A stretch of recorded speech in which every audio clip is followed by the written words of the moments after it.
morning. Welcome to National Action Network Saturday Action Rally. We're coming to you live on WLIV 1190 AM in New York. We're streaming to you across the country on a number of platforms, including Facebook and nationalactionnetwork.net. We are live right here in the House of Justice, 106 West 145th Street. Call somebody.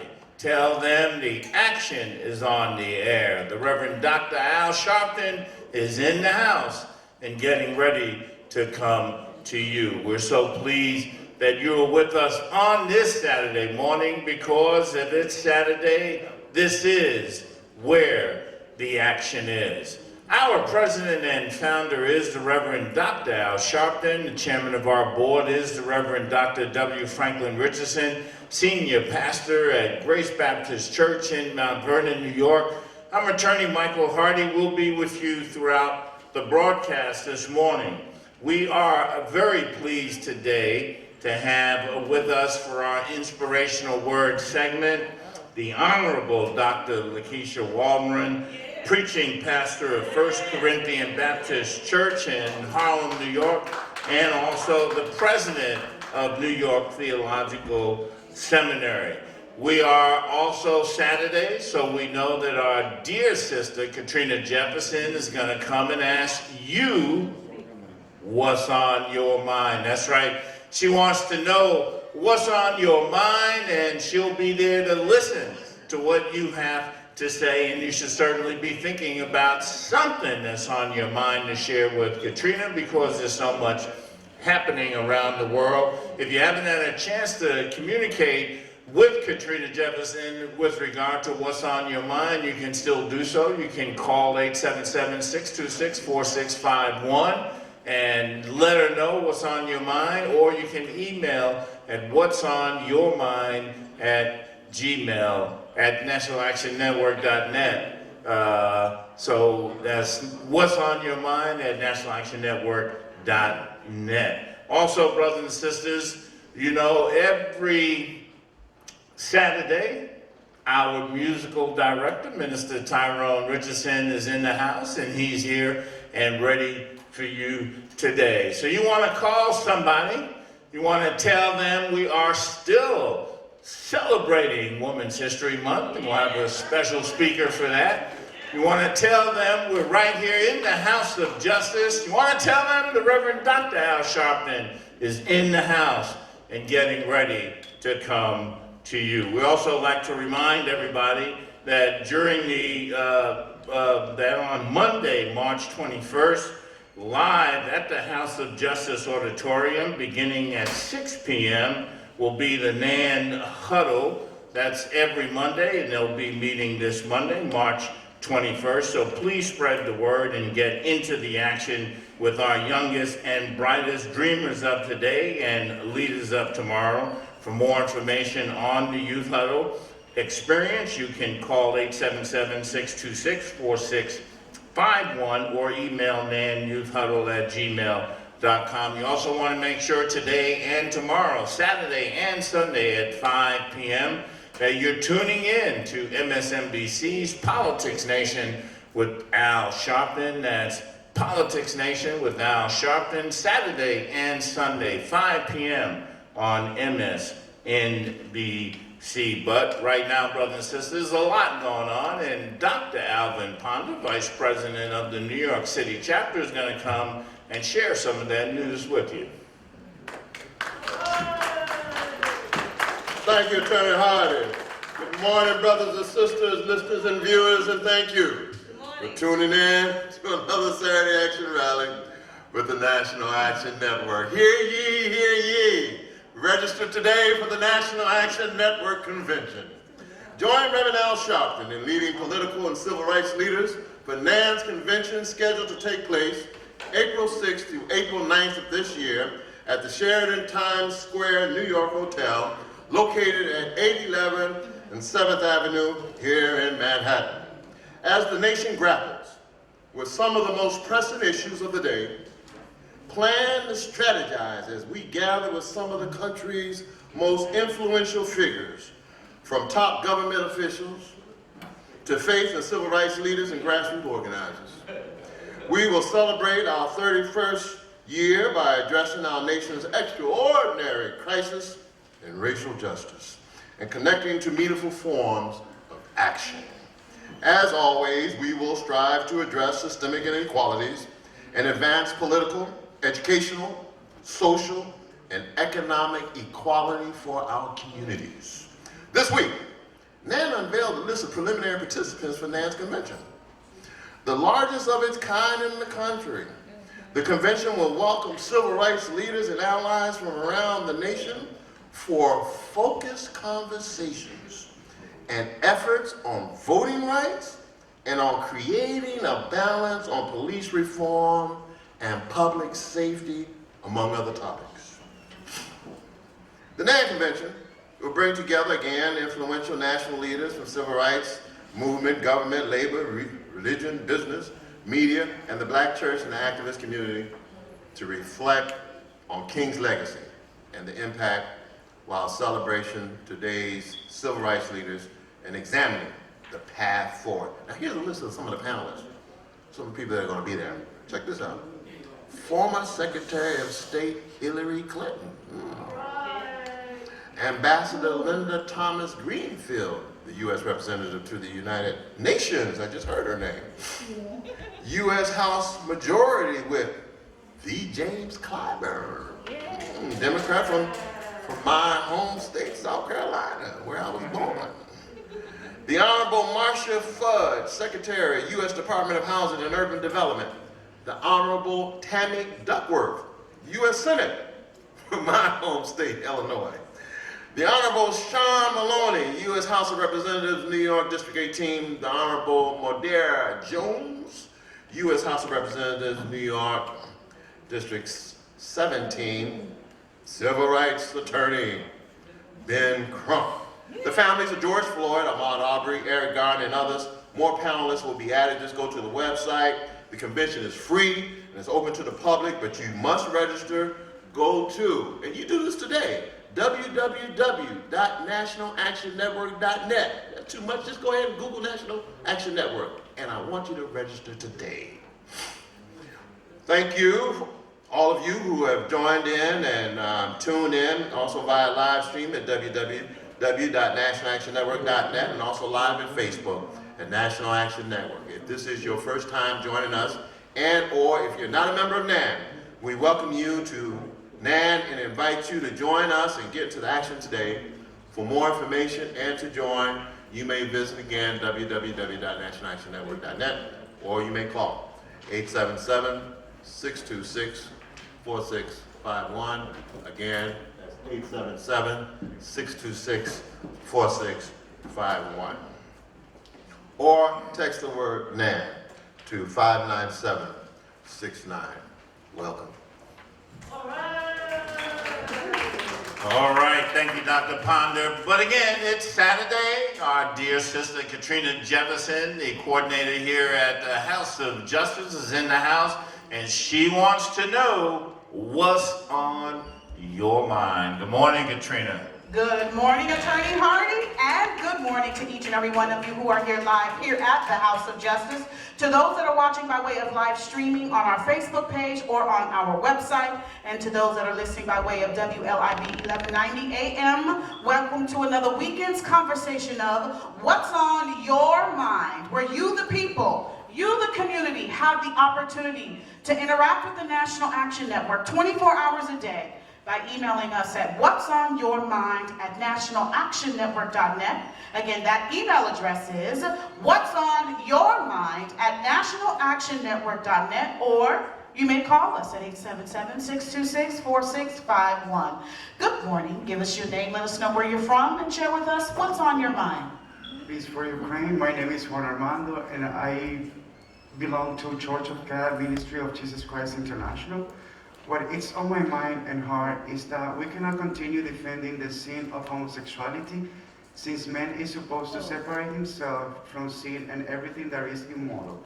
The Word of God says in Exodus 15:26, if you diligently heed the voice of the Lord your God and do what is right in his sight, give ear to his commandments, and keep all his statutes, I will put none of the disease on which I have brought on the Egyptians, for I am the Lord who heals you. It's time that the value of woman be highlighted and honored. Since all women have been created in the image of our Creator, and as the United States of America is an example to follow worldwide, we hope that the opportunities that men have to public position and education are gratified to women, especially in the presidential position. Thank you. Thank you so much for sharing. And next is an email coming from Mrs. Althea Aaron, who is a Women's Auxiliary member, and she writes, with such an abundance of competing thought, often I find it difficult to discern what's not on my mind.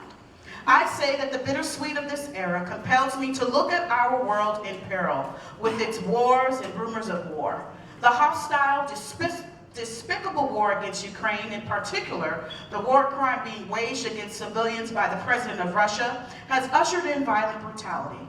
This evil act of war impacts the entire globe, most certainly in the United States. I am so totally in awe of the badass, David, Ukrainian people who have taken a courageous stand against the Goliath Russian president. These are people who have stood up and who have resisted. Men and women are, at this very moment, still fiercely resisting and are still standing.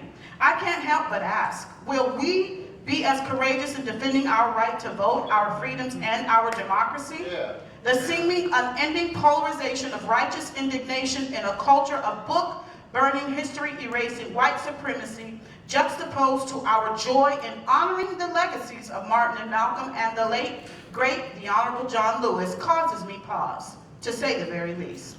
No justice, no peace. And that comes from our very own Mrs. Althea Aaron of New York. Next comes from Brother Sean of Queens, New York. Hello everyone at Nan. Here's what's on my mind. I believe that Donald Trump gave both the inspiration to invade the Capitol in the United States of America and inspiration to invade Ukraine by the Russians. Either way, our voting rights agenda has been left on the back burner, so long that it's burning up. We can't tie the media, because we can't allow the media to cause us to lose focus on our important voting rights agenda. No justice, no peace. Brother Sean. Good morning. Give us your name. Let us know what's on your mind today. Hi, good day, everybody, and God bless everybody. My name is Sister Reverend Word. I'm from heaven, born in Harlem. I'm 70 years old and new, and I'm a lifetime member of National Action Network. What's on my mind, of course, is Bible scriptures. And I want to remind us all, in the name of Christ Jesus, God has given us the spirit of power, love, and of a sound mind.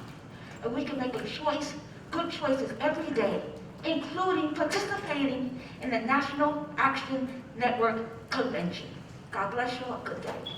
All right. Thank you so much, Sister Word. And we have one other thing to share. There is a program happening via Zoom that our Disability Committee is sponsoring, and we're going to have flyers available this afternoon on the back counter, or you can see me if you'd like additional information, and we'll announce that at the end of today's rally. But I want to flag that now. There's a very important series that our Disability Committee is doing, and they're going to have a series of Zoom and with guest speakers presenting to everyone regarding disability services and those that are available to you, and how to access those services if you are one who is in need, or if you know someone who is in need. So I encourage everyone, before you leave today, make sure you stop by the back counter. There will be flyers printed and available for you, and you can be a part of that series that's coming up, starting this month, and will continue for several weeks to come. And that concludes this weekend's conversation of what's on your mind. Keep in mind, everything that you heard here were simply the thoughts and the viewpoints of the contributors, and do not reflect those of the National Action Network directly. And you may interact with us 24 hours a day by emailing us at whatsonyourmind@nationalactionnetwork.net. Again, that email address is whatsonyourmind@nationalactionnetwork.net, or you may call us at 877-626-4651. Back to you, Attorney Hardy. All right. Thank you, Katrina Jefferson, and it's always true that I know no matter what people may think, you always got to stand for what's right and stand for everyone because you can't discriminate against anyone and say that you are supporting the civil rights of everyone. Again, that's just an editorial opinion, I guess.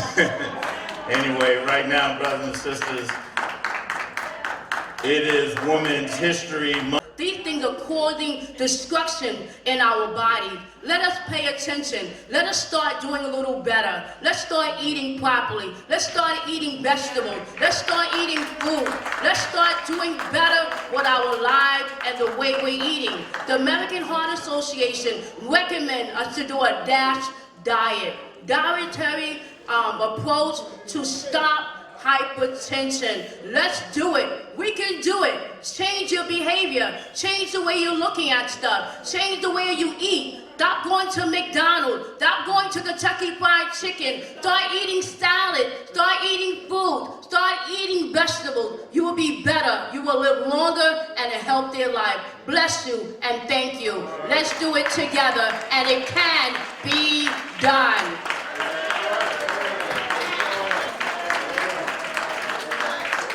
All right, and we give great thanks to the Women's Auxiliary and all that they do for National Action Network, and of course, their special guest speaker this morning, Adrienne Dozier. Right now, brothers and sisters, it is our musical director, Minister Tyrone Richardson.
Director, Minister Tyrone Richardson. Right now, brothers and sisters, it is our Youth Huddle segment, and this morning we are so pleased to have with us our young man, Gino Williams, representing the Youth Huddle.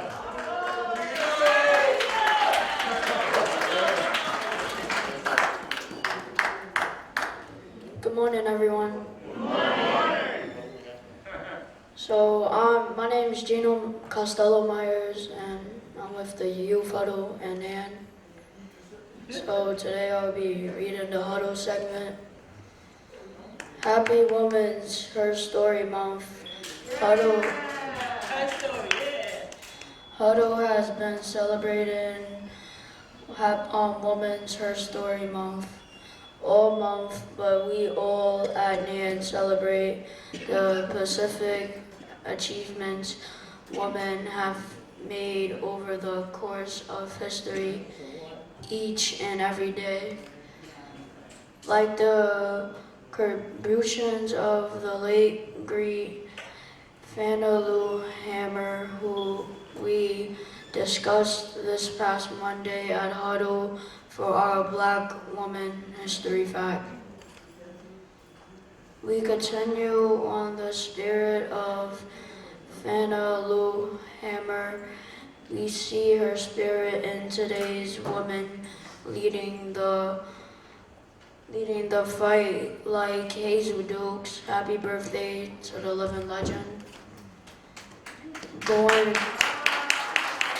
Carr, Sabrina Fulton, Ebony Rowley, Dominique Sharpton, and my mom. Gina Williams. And our young warriors like Aaliyah Nixon, Yola King, and Malaysia Freeman. Strong Black women are needed to leadership, and that's part of the reason why we are pushing to confirm Judge Keisha Brown Jackson. Rest in peace, Fanna Lou, and your legacy continues. This week in Huddle, we also discussed a 12-year-old Black boy named Caleb Aronson, who is studying our space system engineering as a student in Calahoun Tech College in Georgia. The passage of the anti-lynching bill due to Senate finally.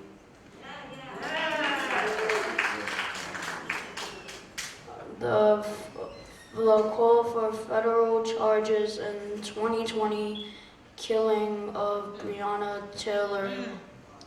The ruling that there will be no charges for the officer who killed 16-year-old Breonna Bryant last year, and former coach Brian Flores pushes for transparency in his NFL lawsuit. We also heard from Usman and Aaliyah and Ashley in person about their amazing expressions during the Nan Selma. I enjoyed the recap so much. I won the Selma trivia, earning a special bag from the Legacy Museum, Reverend Sharpton's latest book, Russell's Troublemaker, and 2 tickets to a Pablo Theater, a Trouble night.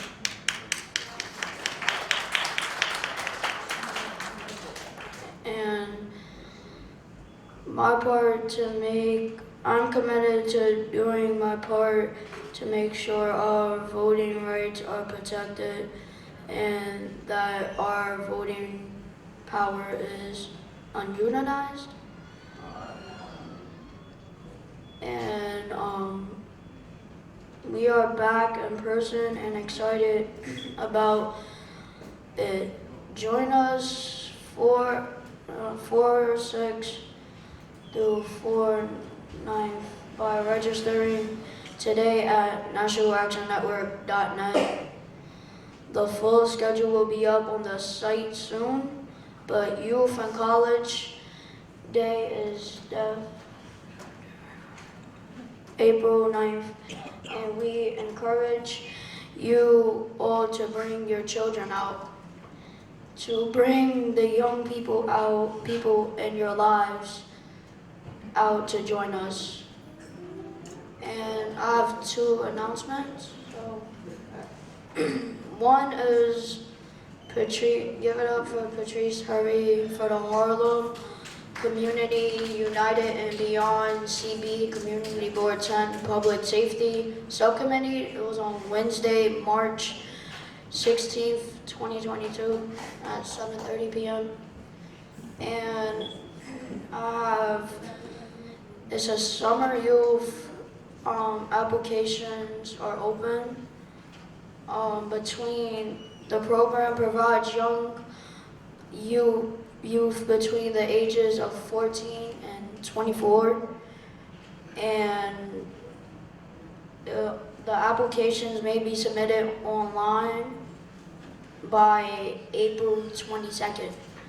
And you can call for information, call 311 or call the New York City Department of Youth and Community Development at 800-246-4646. I repeat, 800-246-4646.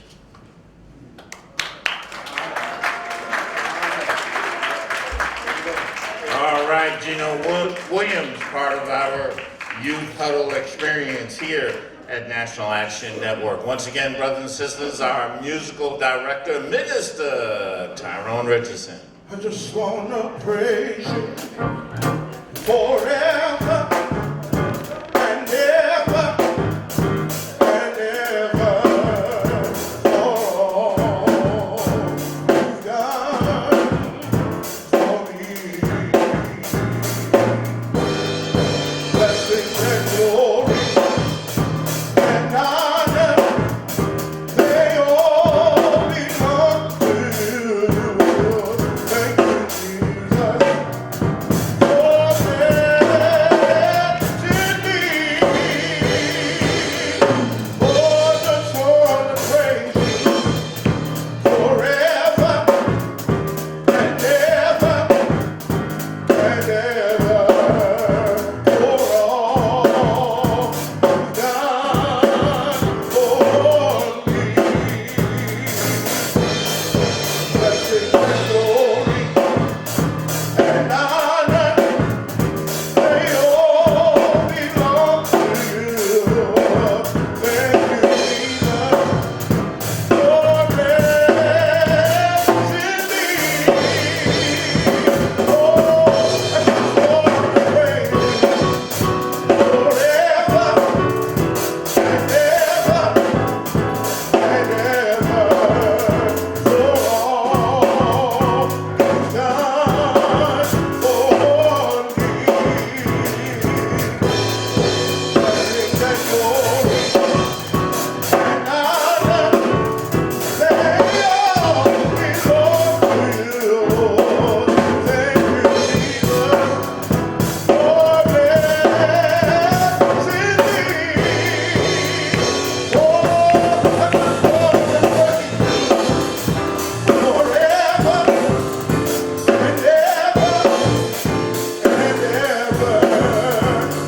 all you've done for me. Blessings and glory and honor, they all belong to you. Blessings and glory and honor, they all belong to you. Blessings and glory and honor, they all belong to you. Thank you, Jesus, for blessing me.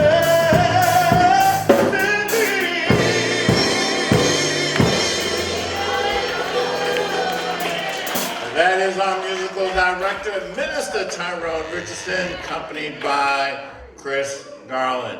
Brothers and sisters, as you know, we are in Women's History Month, and we are pleased to have with us today a true legend, an inspiration to women around the world in the role that she has had in New Jersey. She has not only been a role model, but a leader for greatness, and that is our honorable leader of the council in Newark, New Jersey, Madam President Mildred Crump. Thank you so much. I am so glad to be here. You don't have an idea how happy I am to be able to see so many of you on this morning. There is a story that I want to tell, and I think it's important that I share it with you. Many of you who know me very well from the House of Justice. Come on, clap up for the House of Justice. Oh, no. Let's start this out again. The House of Justice. I didn't come all the way from New Jersey, just to, you know. I came to be with Pastor and with everybody who was here and who are my friends. Let me share with you some of the things that have happened to me since I saw you. I saw you the last time I saw you. I had a major illness. I had a major illness. I no longer am able to walk with my ability to the best. I say this to you. I don't say to you because I'm not.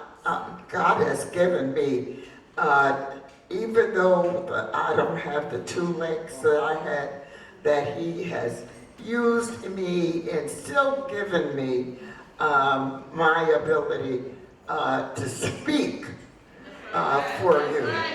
Yeah, God has given me the ability to speak to each of you. And we are just, I'm just happy to be here. Guess what? Women's Day is coming, and we are here sharing with you this afternoon. All the ladies who are there, raise your hand up real quick and give yourselves a round of applause. Come on. You know, I used to come here every weekend that I possibly could. Now, I came here because I wanted to hear some joy. I wanted to hear some joy, Pastor. I thank everybody who was here. So I am letting you know that what we have to do is to give God glory. Do we not? Do we not? And so I say to each of you, God bless you, God keep you, and may the House of Justice, come on somebody, put your hands, the House of Justice is just still alive. Thank you so much. I appreciate it.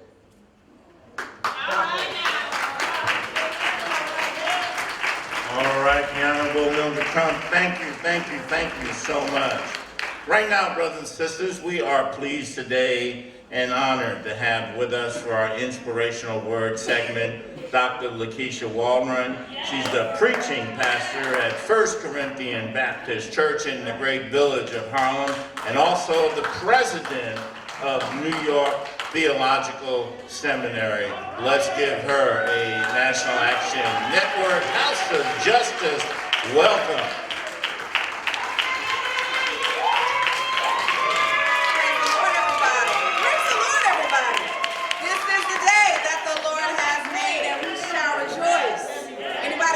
Rejoicing today at the House of Justice. Hallelujah. We shall rejoice and be glad in it. It is such an honor and a privilege to be with you on today. Certainly as a child, I would see Reverend Al and hear about all the amazing work that he was doing, and to be here on today, part of National Action Network, to be invited to the House of Justice to share with you is truly a dream come true. Amen? And so I'm so grateful, bringing you greetings from New York Theological Seminary, where we are preparing faith, amen, faith and thought leaders to engage in relevant, restorative, and revolutionary work, and certainly bringing you greetings from FCBC, and right here in the village of Harlem. I'm so grateful for the work of Reverend Al and National Action Work. It is making an impact in our lives. And certainly we need this network today more than ever. And so just really grateful. Also grateful to be here with you as a part of National Women's Month, Women's History Month. Hallelujah. For all the women in the house, I give God praise for my sister before me talking about her voice. And certainly this is the season for the voice of the Black woman to be heard. They've heard us crying, they've seen our tears, but our voices have to continue to be loud, to be in the places where it's needed most. We cannot allow ourselves to be silenced any longer. We have to have the audacity to speak life, to speak truth, to speak power. And so when I was a little girl, my mom used to tell me that you got to use your voice for something good. You got to dream. And if you're going to dream, dream big. Her guidance helped me to understand that, well, our current reality sometimes is limited by time or knowledge and space. Possibility is infinite. And let me say that again, possibility is infinite. I don't care where you are, I don't care who you are, I don't care what your circumstances is, your possibilities are infinite. They are unlimited, because with God all things are possible. Amen. And even as I sit here 4 decades later, my mother's words still ring true in my heart. But in order for us to dream big and for those dreams to be realized, we've got to have big courage and we've got to have big sacrifice. Because the reality is most of our dreams may not have a global scope or gain even global recognition, but all dreamers can have divine impact. While our dream may not involve changing the world, if our dreams help us to be the best we can be in the world, it will have divine impact. So I want you to know, my sister, I want you to know, my brother, that you have the capacity to have divine impact by dreaming big and speaking boldly. If we polled Americans to identify someone who had a dream, many would say Martin Luther King. Amen. God bless you, my sister. But I would suggest that the dreams of my mother, amen, Deborah Ellis, the dreams of my grandmother, Clarice Long, the dreams of my great-grandmother, Rhoda Harris, were big dreamers as well, because I'm here today as a product of prayer. Hallelujah. And so I'm grateful that while we recognize Dr. King, we have others, even in our families, who dreamed bodaciously and have the capacity to live those dreams out. If we ask Christians to name a Christian figure who had a dream in the Bible, most would respond, Joseph. But Joseph was not the only descendant of Abraham who was a dreamer. In the 27th chapter of the book of Numbers, it refers to a group of women who had a dream. They dreamed of something they had never seen before, something they had never experienced, but they believed it could be true. They recognized an injustice and refused to keep quiet and stay in their place. And they were initially introduced to us as the daughters of Zelophehad. But I'm grateful that the writer of the book of Numbers also named these women. They were initially referred to as the daughters of Zelophehad, who was the son of Hepher, who was the son of Gilead, who was the son of Machir, who was the son of Manasseh, who was the son of Joseph, the dreamer. And while many of the women in the Bible are not named, the writer names these women: Melah, Noah, Haglah, Milcah, and Tirzah. And at first glance, their dreams looked a little selfish or inconsequential, but their dream had divine impact. Can you say their names with me? Melah, Noah, Haglah, Milcah, and Tirzah. These are names we should have etched in our memory because of the impact they had, not only on their generation, but on all of us. See, right then in that chapter, the Israelites were camped by the plains of Moab, by the Jordan River at Jericho. And God told Moses to take a census of the land of Canaan so that it could be divided and distributed by ancestral houses. Women were not included in the distribution of the land. But when Moses finished the counting, the text tells us that these 5 women, these daughters of Zelophehad, came forward to stake their claim. They weren't really invited to the party, but they showed up anyway. And sometimes we just got to show up. Whether we got the invitation or not, show up. Whether we'll be acknowledged or not, show up. Whether our voices will be valued or not, show up. I just need a few people who say, I'm going to show up. And that's what these women did. They not only showed up, but they had the audacity to speak at the tent of meeting, no less. Now, the tent of meeting was a place where God dwelled, the place where the tablets rested in the Ark of the Covenant, the place where sacrifices were brought and where God spoke directly to Moses. This was a sacred space where women, unfortunately, had no power. And the text tells us that anybody that showed up to the tent of meeting would be put to death and die of their sins. So these women going to the tent of meeting were literally taking their lives into their hands. And so in this text, these women went to the tent of meeting seeking justice, somebody say justice, for their father and equality for themselves. They went before God, Moses, the priests, the elders, and the entire assembly and made their case. The text revealed that these women knew their history and they knew the law. And they knew because their father died and had no sons, his name would not be included in the distribution of the land. I can imagine them having this conversation, asking the same questions that many women and even women in ministry ask today. Are we any less human because we're women? Are we less able to participate in God's plan because we're daughters? So these women boldly asked Moses a question and then audaciously gave him an answer by making a request. Their question was, why should the name of our father be taken away because he had no sons? The request, give us a possession of our father's land. Wow, can you imagine? These women going before Moses, Eleazar, the priest, the whole community, asking for something that had not been done before. Think about it. They made this request knowing that in doing so, it was going against all of their cultural norms and practices. But more than that, while it appeared as though they were challenging Moses, they were really challenging God. Because God made the law, not Moses. Moses was following the law that God established. So when the women brought their case before Moses, Moses immediately take it to God. And when he tells God what the daughters of Zelophehad had said, God said, the daughters of Zelophehad are right in what they're saying. My God, can you imagine? That God didn't have a problem saying that these women were right. That God didn't have a problem saying that these women deserve justice. That God doesn't have a problem when we stand up and claim that we are God's children. That God's Spirit rests on us. That in us God finds favor. That we are valuable to God. So even when we're overlooked, we're still valuable. But we have the capacity to speak up and say something. These women, overlooked and unnoticed, have their humanity validated by God's admission that they were right in what they were saying. Now, while this isn't the first time women were overlooked, but because these women dared to audaciously speak, their outcome was significantly different. God not only changed the law for them and allowed them to have land, but then God said in future generations, if a man dies and has no sons, his land goes to his daughters. Now somebody ought to shout about that. That God not only changed God's mind and made a way for these women, but God made a way for women of future generations, which means, sisters and brothers, God made a way for us.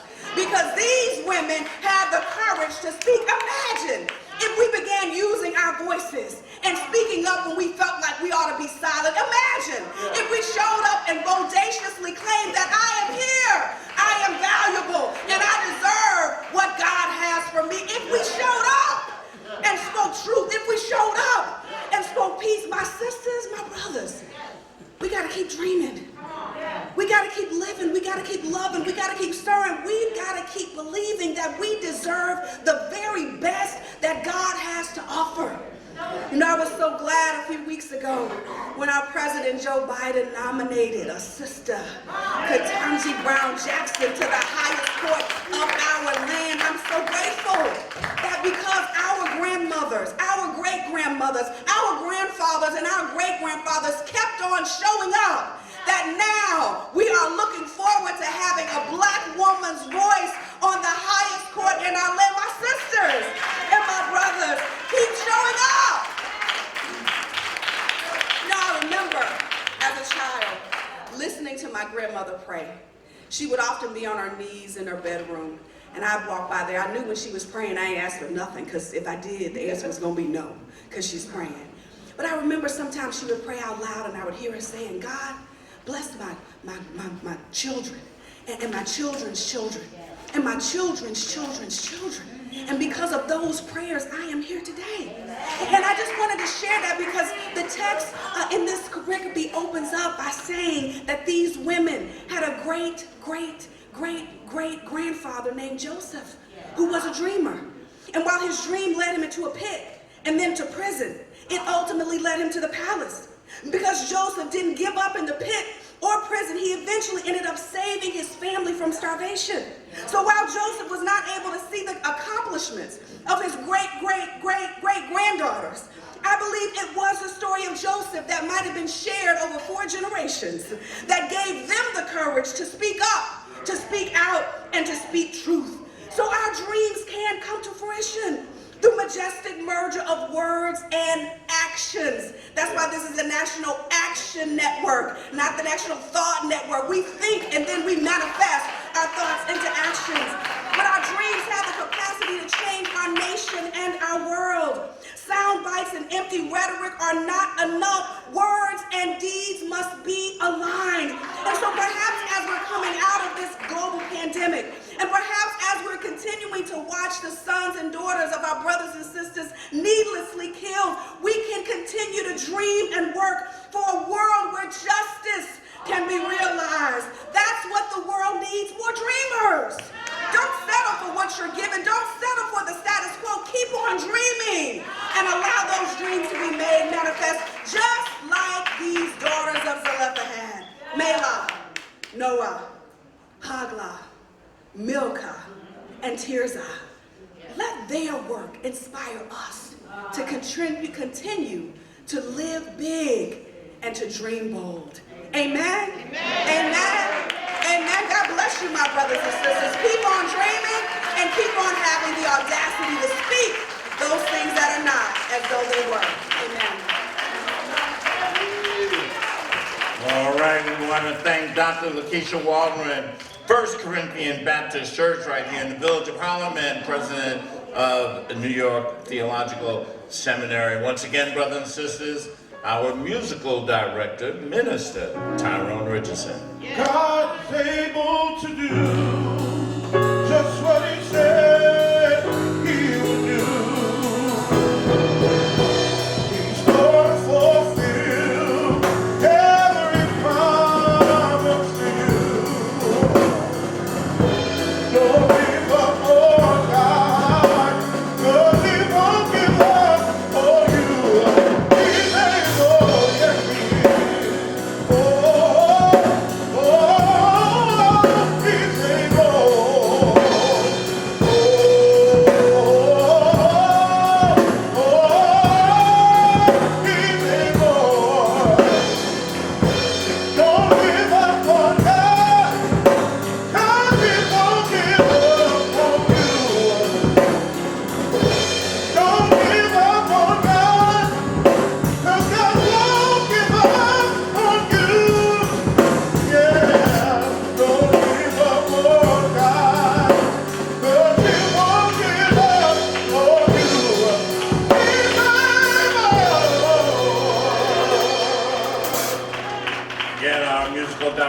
here, accompanied by Chris Garland. Brothers and sisters, I want you to get on your feet right now. I want you to put your hands together if you're at home, because we've got coming on the president and founder of the National Action Network, the Reverend Dr. Al Sharpton.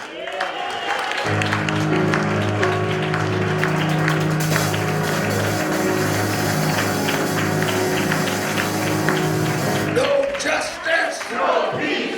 No justice, no peace. No justice, no peace. No justice, no peace. What do we want? Justice. What do we want? Justice. What do we want? Justice. When do we want it? Now. When do we want it? Now. When do we want it? Now. When do we want it? Now. Fist bump the person next to you, tell him you love them.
The inspirational message from Reverend Dr. Waldron about dreaming. I thought about how on August 28, 1963, standing in the shadows of Lincoln's statue at Lincoln Memorial, Martin Luther King Jr. talked about a dream. He did not live to see much of the dream come true, and is still not all the way realized. But every time I go to Washington, and I see the plane prepare to descend and land, and look up the Potomac River at the Lincoln Memorial and the Washington Monument and the Jefferson Memorial, and then think right on that same river is a monument to a black man that never held office, never was president, never had any of the governmental kind of portfolio. But because he had a dream, he's sitting there looking at Lincoln, looking at Washington, looking at Jefferson as one of the pillars of this country. If you keep on dreaming, your change will come. Your change will come. Your change is gonna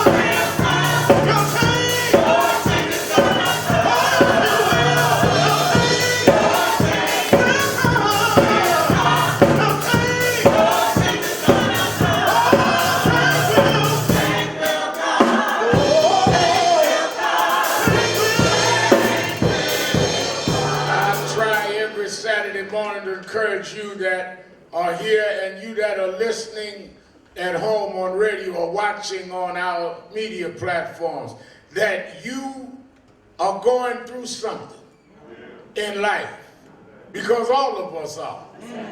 Don't think you're the only one have a problem. Don't think you're the only one that has a tragedy. Everybody going through one. Everybody sitting in here, if you look at your next door neighbor, they going through something too. But it's not what you're going through. It's that you get through. Because everything you go through will make you stronger and more durable. And if you don't give up, I don't care how much it hurts you, I don't care how personal and shameful it is, if you don't give out, your change will come. Your change will come.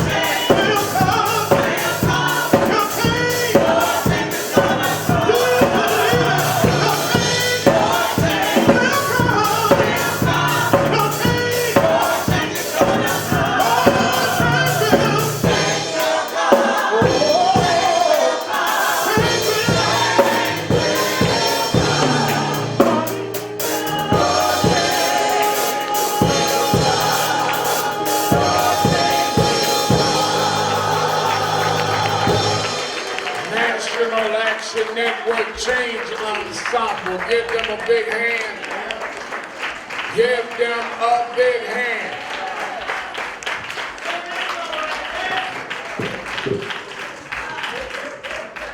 Certainly we're happy to be with you another Saturday morning for the Saturday Action Rally for you that are here live at the House of Justice, 106 West 145th Street in the village of Harlem.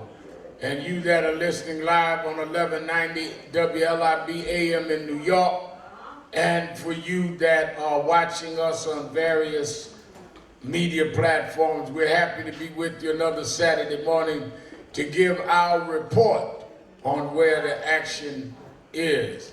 Give a hand to our presider, Attorney Michael Hardy.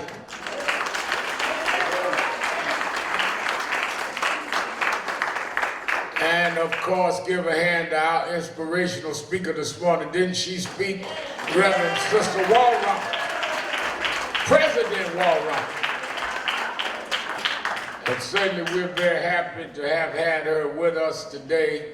And as she is president of New York Theological Seminary and the preaching pastor at 1 Corinthians, this week, her husband, Reverend Michael Waldron, and our board of directors, he's a member of our national board. We're in a retreat for 2 days, a working retreat in Fort Lauderdale, Florida. This is the first time we took the board away to really plan our convention and plan where we are. And it really was great. I mean, many of our board members, Reverend Freddie Haynes and Reverend David Jefferson, Reverend Stephen Bartley, all of us down there together. Just Reverend Dr. W. Franklin Richardson, our chairman, convened it. We brought in experts to tell us how to deal with targeting and hitting goals. And I think one of the great contributors to our retreat was her husband, Reverend Michael Waldron, Michael A. Waldron.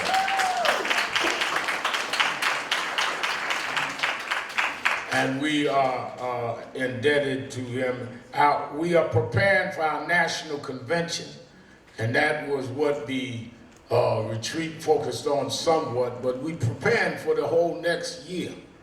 We're in a dangerous year with these midterm elections, and they're changing all of the laws. And it's going to take strategy. I'm glad to see some of our leaders out here. I see Steve Young from Atlantic City National Action Network. Stand up, you and your delegate. Stand up, bringing our New Jersey leaders in the house. She just show up everywhere. We was in Elizabeth last week, and she's the deputy mayor in her town, but she's all over. There's not a better chapter leader. Give her a big hand. Now, we've released just some of who will be at the convention, but certainly it is free. We want everybody to be there. April 6th through the 9th at the Sheraton. It's free, but you got to register. And we already have confirmed Dr. Michael Eric Dyson is going to be speaking. We're going to have the 6 members of Biden's cabinet, Secretary of Education. Wait a minute, y'all say amen to everything. Let me make the announcement before you say amen. We're live now on Impact Television. Let's welcome our Impact family. Dr. Michael Eric Dyson is among those that are going to speak, and certainly we are excited about that. We're going to be honoring Brian Stevenson, who has the Lynching Museum in Selma. We're going to be also hearing from Hillary Clinton is coming. 6 members of President Biden's cabinet, the Secretary of Education is going to be there, Secretary of Transportation, Pete Buttigieg, Secretary of Education. That's where all this infrastructure money coming through. Well, we want to know where the black side of that's going to be. And on and on. Many of you have seen the flyer on social media, and we're going to release the schedule. But even the young folk will have Fat Joe there one day. It's going to be a great convention. Half of the Congressional Black Caucus is starting with the chairperson, Congresswoman Joyce Beatty will be there. 6th through the 9th, go to www.nationalactionnetwork.net or call the toll-free number 1-877-626-4651. I want to also say that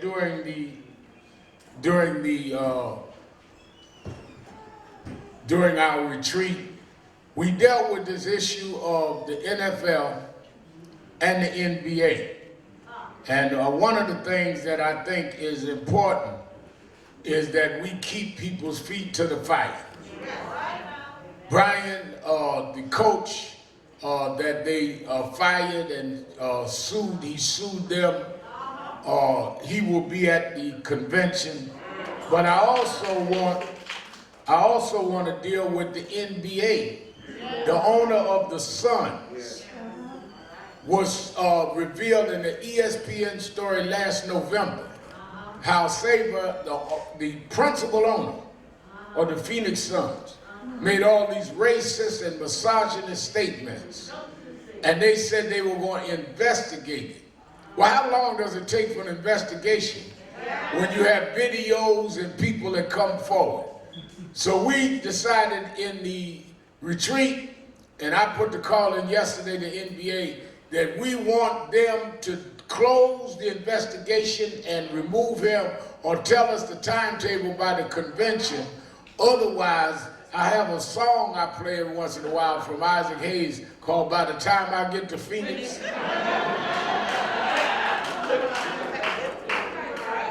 We'll be out there in big numbers. We are not going to allow people to affect the culture in the NFL or the NBA and insult us and act like that's acceptable behavior. They think because it was November, everybody forget about it. And that's why we wanted to put that pressure on. So we are on the Phoenix Suns, and we are on monitoring what goes on with Coach Brian Flores. Some folk jump on the NFL and didn't deal with the NBA like they forgot that. We did not forget. At National Action Network, we don't forget nothing.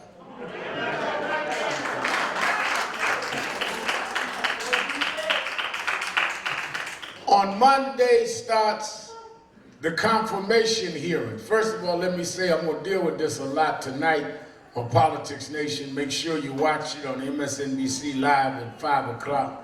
Politics Nation, MSNBC. Then tonight and tomorrow night. On Monday, Reverend Waldron starts the confirmation hearings on the nomination of Judge Ketanji Brown Jackson to the Supreme Court. She will be the first black woman to sit on the court in the history of the Supreme Court.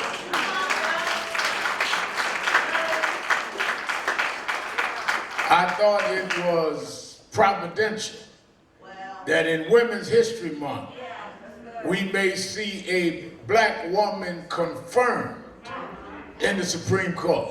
Now already we reading in the papers this morning or online. I can't say the papers, you know, when I travel, I buy the newspapers, but I read the online stuff every morning before I work out. And Ashley and Dominique be telling me, don't carry them newspapers to the airport and make you look old. Just let everybody know you read online. But there's some stuff in the papers that I don't see online, so I do both of them. So in the papers this morning, Ashley just got to be mad. Dominique ain't here, so I got a fighting chance, only one of them here. They had where some of the GOP, some of the Republicans, are already planning on questions and things they want to trip her up, saying she ought to recuse herself from certain cases because she was on the board at Harvard, or that she this or that. Graham, the senator from South Carolina, who voted to confirm her to the D.C. Circuit Court of Appeals, has said he's not going to vote for her to be in the Supreme Court. Now, Hardy's the lawyer. I don't understand the legal justification in terms of legal background. If somebody's qualified to be on the D.C. Court of Appeals, then why isn't she qualified to be in the Supreme Court? Which shows they're playing partisan games or racial games, and we need to stand up and support Judge Ketanji Brown Jackson.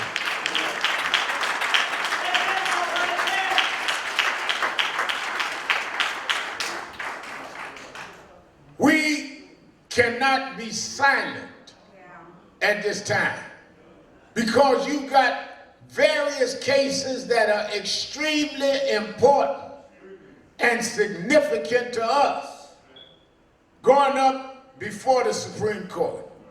Affirmative action is on the calendar this session. Women's rights this session. And you have a 6-3 conservative been on the court. So all of you that was running around talking about voting doesn't matter.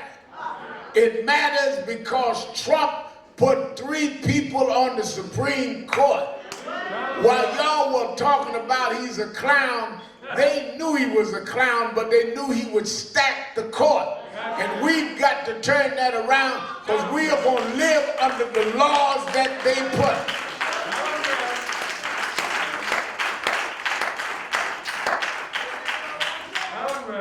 I mean, I understand all of us don't have the same ideology, all of us don't have the same tactics.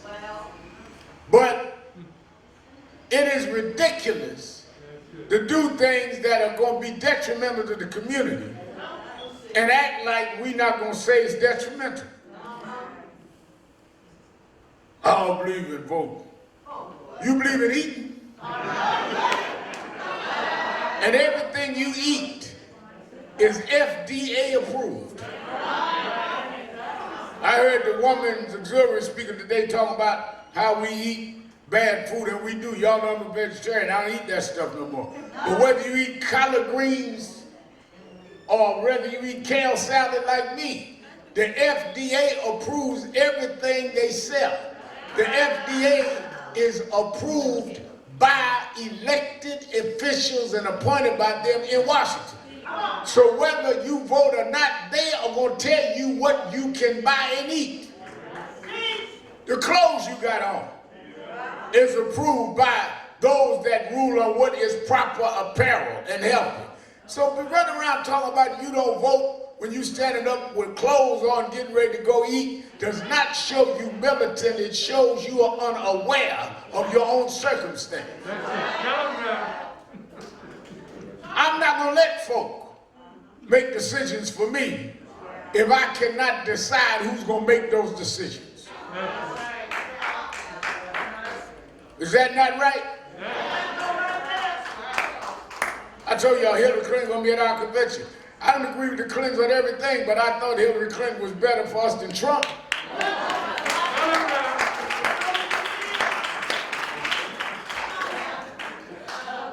She would not have put those 3 that's on the court. So we need to be serious about where we are.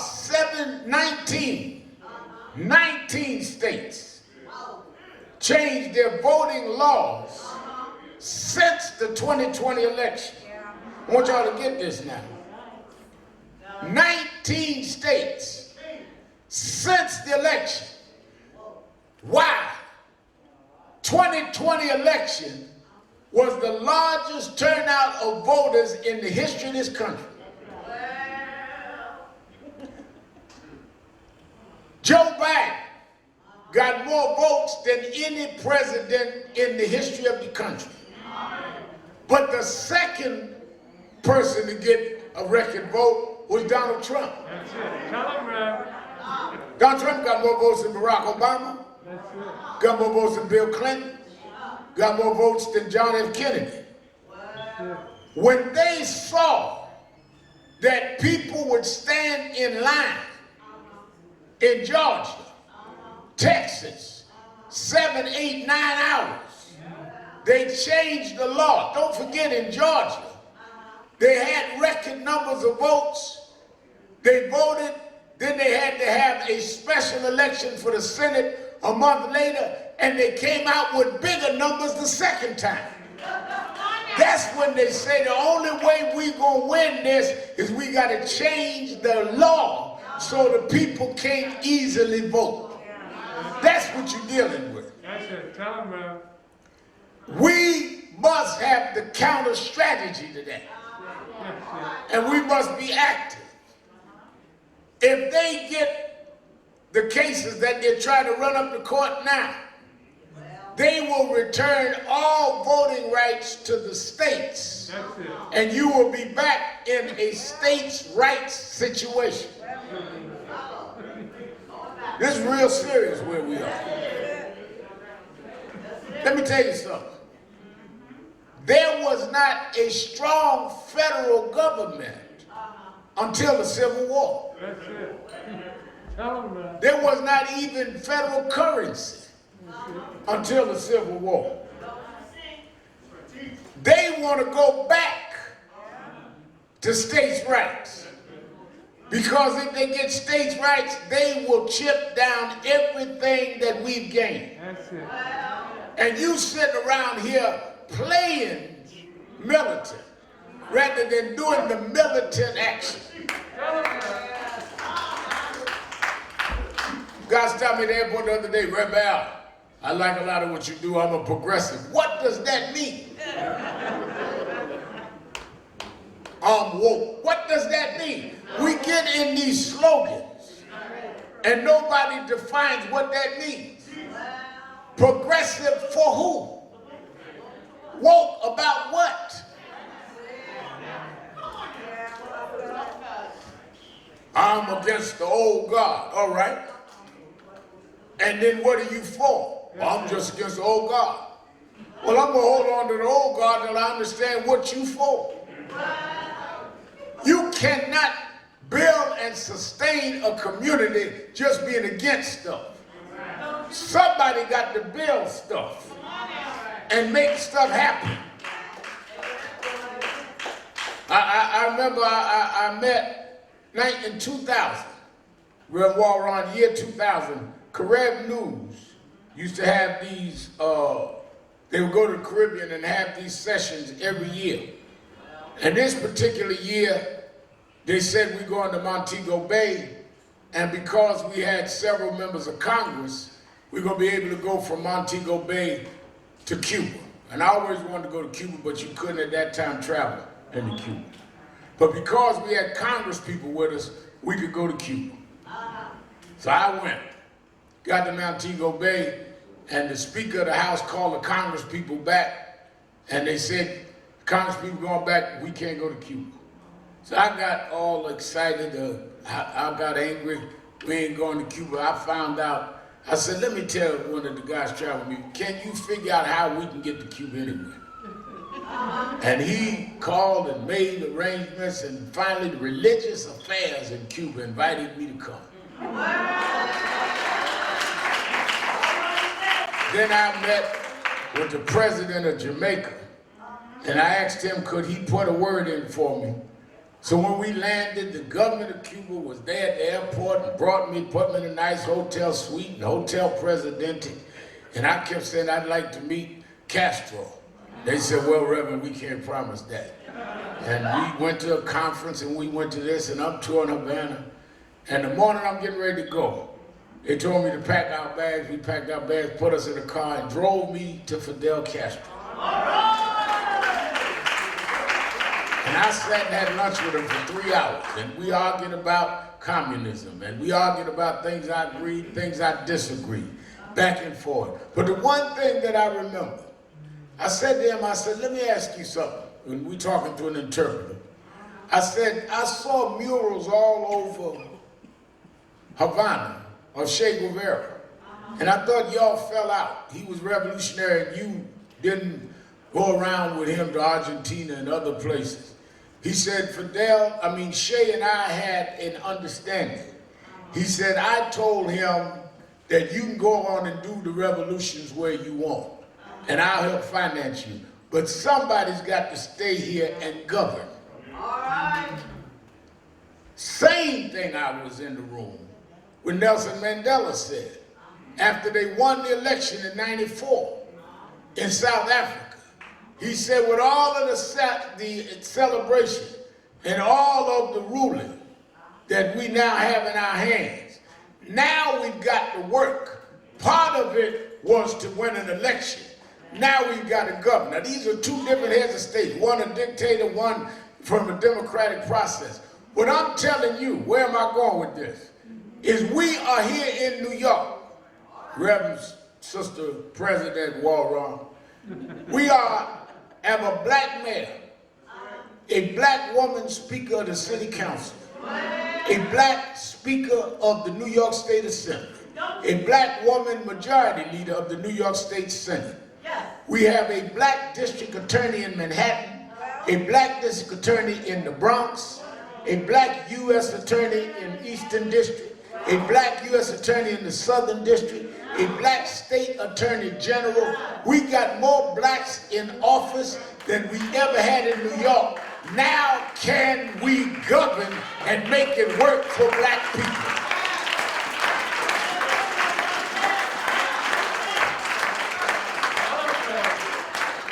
With all of this power, what we gonna do? We got more power than Adam Clayton Powell ever dreamed of. But if we taking shots at each other on who's woke and who's sleeping, who's old and who's young and all of this, we need to get in a room and put this piece together and prove we can govern.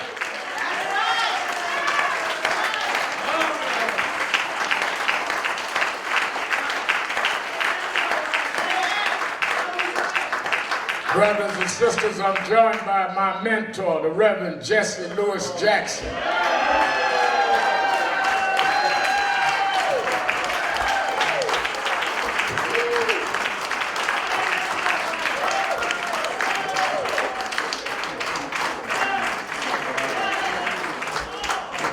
We're going to do some book signing. I'm going to have him make some remarks. Let him.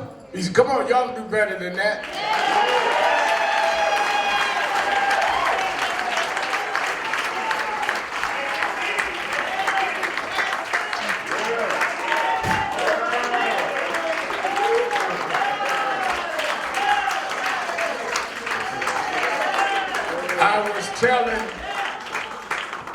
I was telling Reverend Jackson yesterday, he came by the downtown office and surprised me. All this power we got now. And Reverend Sister Waldron, the question is, what we gonna do with it? We need to be able to coordinate services to make sure that this all works. And believe me, part of the reason we come in this season is the work that was already done. One of the things that they did in slavery is they broke down our families and our regard for our elders. The African tradition was to go to your elders. African tradition in the village is you would learn from the elders. The slave psychology is to act like the elders are to be put away. I never forget, I got to Ferguson, the girl had on a t-shirt, "This ain't grandma's movement." I told her, you right. Because grandma turned the country upside down. What you doing? But to be taught to be against those that paved the way for you is a slave psychology. This Tuesday, the 22nd, be the 10th anniversary of my mother's death. Everywhere I go, I spoke in Houston the other night when I left Fort Lauderdale. And I talk about my mother. Why? Because my mother scrubbed floors to make a way for me when Daddy left. If you forget how you got where you are, that's slave mentality. And God's hand is in all of this. Let me tell you something. There is a providential interpretation of what we see in this week, Reverend Waldron. In the 90s, when a black woman testified, Monday night I told you they're going to have the hearing starting on the Supreme Court, Ketanji Brown Jackson, nominee.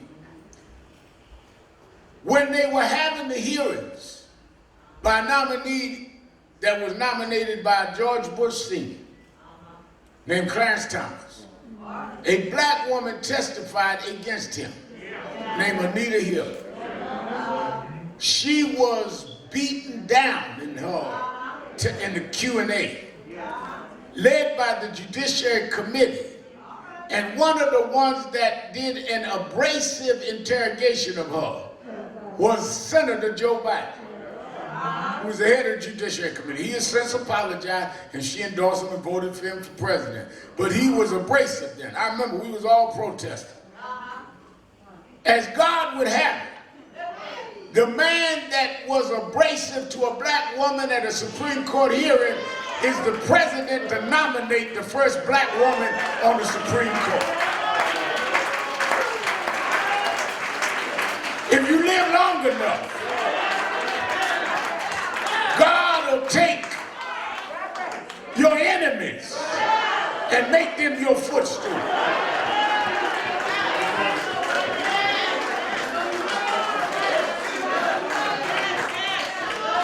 That's why the longest day we live, we owe it to those that paved the way.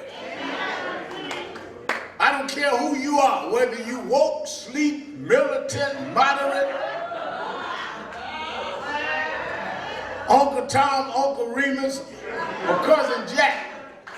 You would not be working where you work or doing what you do if it wasn't for Dr. King and Fannie Lou Hamer and for Jesse Louis Jackson.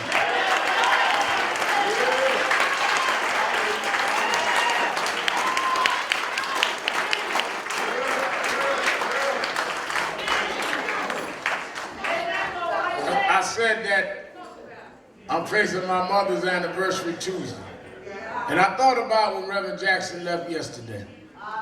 The only one outside of my immediate family that I've known longest that's still with us is Reverend Jackson. I'm 12 years old. My mother brought me to him and Reverend Jones. And I watched him, even when some of the SLC staff was jealous of him, do the work. There was a thing, and I'm going to have him say a few words, and he's going to sign some books of his latest book, his last book, Keep Hope Alive.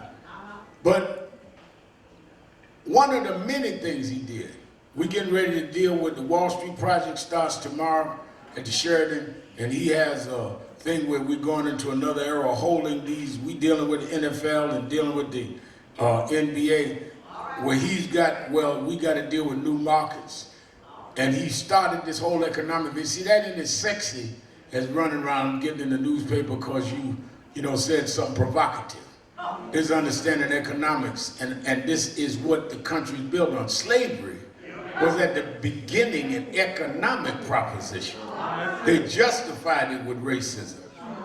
And one of the things that we miss is we deal with, I said this in the sermon I did in Selma, we deal with the fruit rather than the root. The fruit was Obama winning for president. The fruit was Kamala Harris being vice president. The root was in '84 when Jesse Jackson ran. He didn't get the nomination, but he got 3.5 million votes, 3.5 million more than black and white elites thought he would get. But what did he do? He changed the rules into something called proportionality. Somebody here smart know what proportionality is, right? I didn't think so. So let me tell you.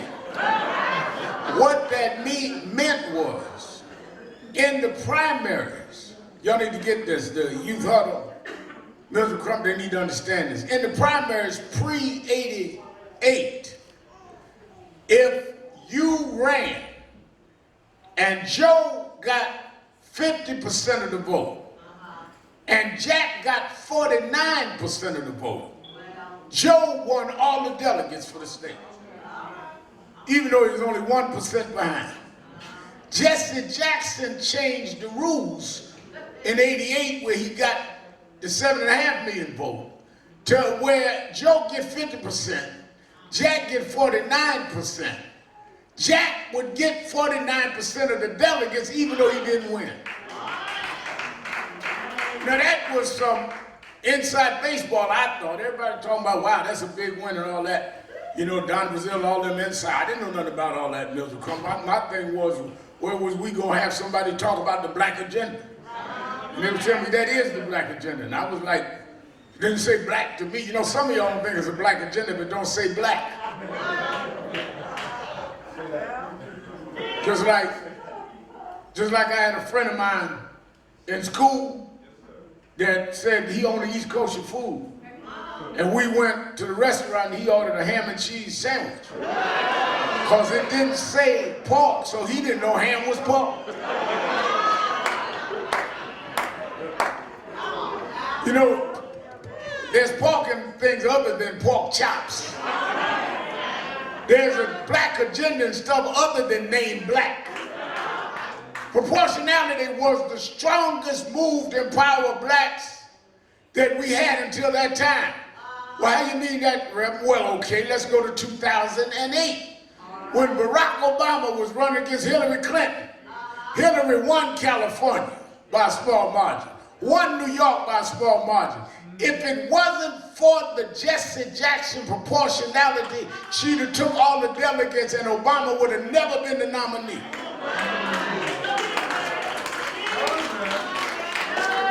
So when we stand up here saying there wouldn't have been an Obama without a Jackson, it ain't because I grew up under him. I'm giving you the facts.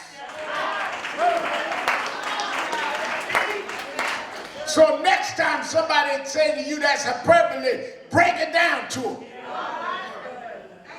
And then give them a non-pork ham sandwich.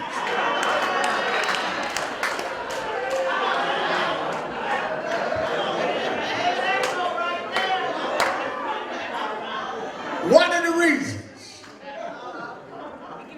that we can think the way we think is if you train. I heard Steve Harvey say something, and I want Reverend Jackson to share with us while we're on Impact and WLIB. Steve Harvey said something that's very true, and I thank God for the environment that I was raised because of my mother, bringing me to them. He said if you put a gnat in a jar, a gnat has the capacity of a 34-inch vertical jump. But you put a gnat in a jar with a lid in 12 inches, the gnat will keep jumping and keep jumping until he hits the lid, and finally the gnat will start conditioning themselves to only go up almost 12 inches and come back down.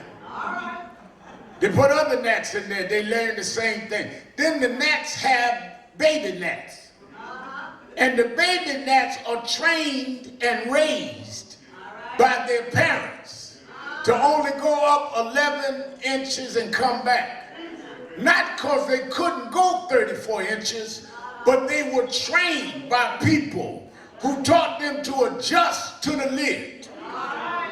I'm glad my mother put me in an environment with Jesse Jackson and Bill Jones, where she took the lid off, where I learned that I could be what I want to be. I could grow to where I want to grow, because somebody told me, even though I was on welfare, buying food with food stamps, somebody took the lid off and told me I am somebody. Daddy may have gone, but I am God's child.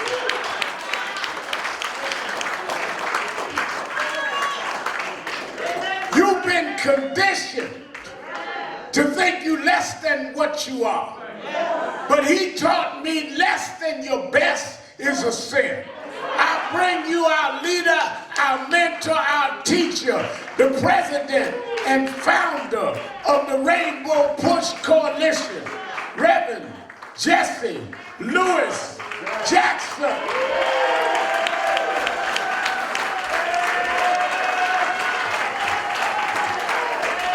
I am somebody. I am somebody. Respect me. Protect me. Never neglect me. I am somebody. Down with dope, up with hope. Down with dope, up with hope. My mind is a pearl. I can do anything in the world. I am somebody. I'm God's child. I'll never surrender. Keep hope alive. Keep hope and make you scream.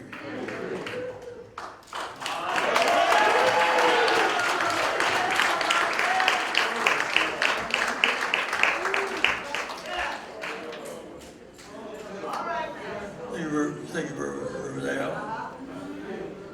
Last week, when you were in Selma, Alabama, you were just us good. One of the great sermons I ever heard about civil rights was Al and Sharp in Selma last week. A big hand for Pastor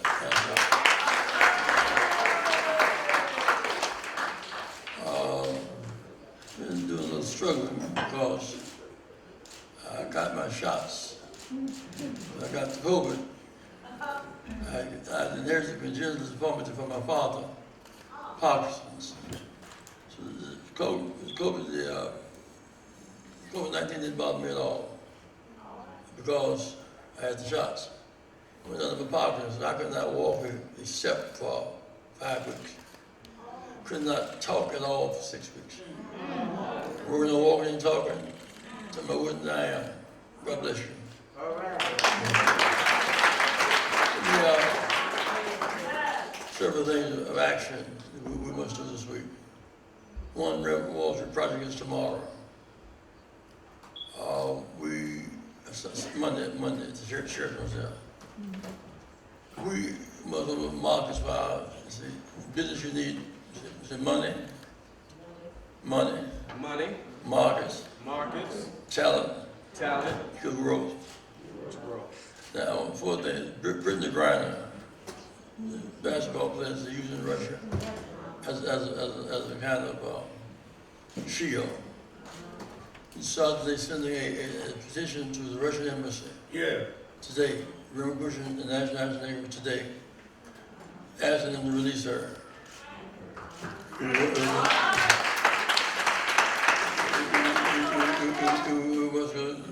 Moscow will go. Release Britain. Say release her. Release her. Second thing I want to run past you guys is that fighting for democracy in Ukraine is the right thing to do. But somehow Haiti got to fit into the agenda too. Yeah. Foreign policy. Haiti was the first free black people on earth. On earth. So Haiti got free. First of all, even in slavery, they on the French command, 1,000 troops went to Savannah. They had to free Georgia to free up to Louisiana Purchase. There's a market downtown Savannah where Al put on television, thanking the Haitians for helping to free Georgia, free Louisiana Purchase. All the things west of Mississippi we got west for free. all practical purposes. Now, because of that, when Napoleon from France, the famous general, went down to first enslave the Haitians, Louverture defeated him. His two sons, Louverture, defeated Napoleon. Well, America responded to that by putting an embargo on France for 30 years. I mean, on Haiti. They loved Haiti, fighting for America. When Haiti fought for themselves, they put an embargo on Haiti for 30 years. Wow. Stopping trade, stopping development. Hear me real good now. Every white in the world hates Haiti. Fears that there'll be a replication of that in other plantations. All American whites hated the Haitians because they felt that what they might do is start rebellions in America. The French and the Germans and the British hated Germans because all of Africa was under colonization. So all of Africa. All of Africa was a colony. was a colony. British, French, all of them. So Haiti became the only free black on earth. We have an obligation to take care of Haiti. Actually, he went back home and wanted democracy, but they overthrew him. It was nothing to us. We must put Haiti on the agenda. Haiti on the agenda. For democracy. The war in Ukraine is a war that we must fight. Putin is wrong to just bomb people. And we're wrong not to let him bomb them. I don't understand the strategy says, I want you to be my friend. You're in trouble, I have a strategy for you. You're being choked to death right now. In the hotel, I have a strategy that eventually will close the hotel down. In the meantime, you die. That strategy does not make sense to me. The NATO countries on the border with Ukraine should be involved in fighting with Ukraine now, because he's going to use Ukraine as a staging ground to hit them. The European countries are kind of like little states, the countries there. And that's why Hitler went through them so fast, because they're little countries. Today, they're even more subject to Russia. The second thing is we're dealing with Russia out of fear. You cannot lead by fear.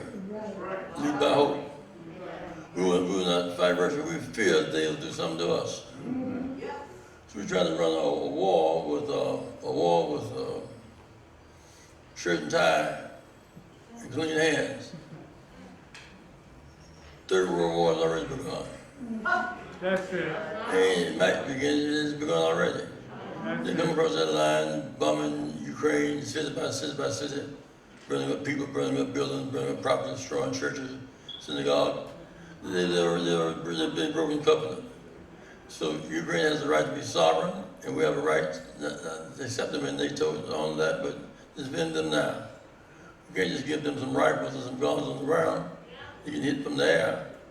Now the boats are coming from the sea. So they say defend Ukraine.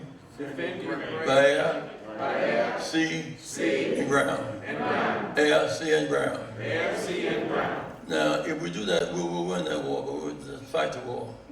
Last point is on the new market initiative thing. I want y'all to really hear this. Al and some leaders have been dealing with Mr. Goodell. All NFL teams are local. On NBA teams are locals. Baseball's and local. They look national, they're local. The big breakthrough came in New York, 1947. Jay Robinson in the baseball. For that time, there were no blacks in the NFL. It was Rooney and George Marshall from Washington, and Myron from New York, Rooney from LA, Bear, Hallis from Chicago. Decided to ban blacks from the NFL. Blacks could not be drafted, and those at the end got put out. 2047. Said blacks were banned NFL. But they signed players in the league were blacks. So Kenny Washington was an All-American. He ran the backfield with Jackie Robinson. All the best back ever. Those who saw him couldn't play. The league got in such trouble, nobody was interested in white players playing football. So what happened was the Chicago Bears won it all in 1948 and had an $18,000 loss in the Super Bowl. They got Motley and then both from Gremlin to go to Cleveland and Tunnel, New York, and the league started coming back with Jim Brown. The blacks rebuilt NFL. You could get the NFL team at that time for $500,000. That's big as involved. I get a letter of intent to have the Giants. I go in and sit on the East Coast and get them to give me free land, tax abatement for years and years. Citizens put up money, state, county, federal government put up money, and TV revenue is all shared socially. When you see win or lose, you get your share of TV revenue. So it really is a hand-me-down deal, not an earned deal. Now we must fight for the procurement budgets of those teams. If the suit says they threw ball games, that's corruption. They must face the court. If a team is guilty of having to sack money, they say they would give $100,000 if you throw the game, then those owners should be disqualified. They should own those teams. If any team is found involving money to coaches, throw games, should be thrown out the league. Now that's some job openings right there. Other things, the other blacks now fully qualified. Smith and others are trying to get Denver team, own teams. But the big budget is that you go to a ball game, the grass is all cut. The private company cuts the grass. We cut grass. The security guards, private company owns the security guards. We get security firms. They eat 75% of the black ball players. They should get their food from mama's food next door and from Sylvia's. They eat biscuits and cornbread, not tacos. You understand what I'm saying? We took our black cleaners to Bears some years ago, and they had the right stuff to clean the clothes, but they didn't have enough capacity to still the cleaning. Browns put up enough money and expand the capacity. And they clean all the White Sox uniforms, they clean all the business uniforms as well. Expanded, they clean it overnight. My point is, if there's some blacks in New York that can clean Giants uniform. Jets, talk to me somebody. Talk to me somebody. Well, the procurement budget is the real deal. The high law firms. We have blacks, they have many law firms. Should be one black law firm in the deal.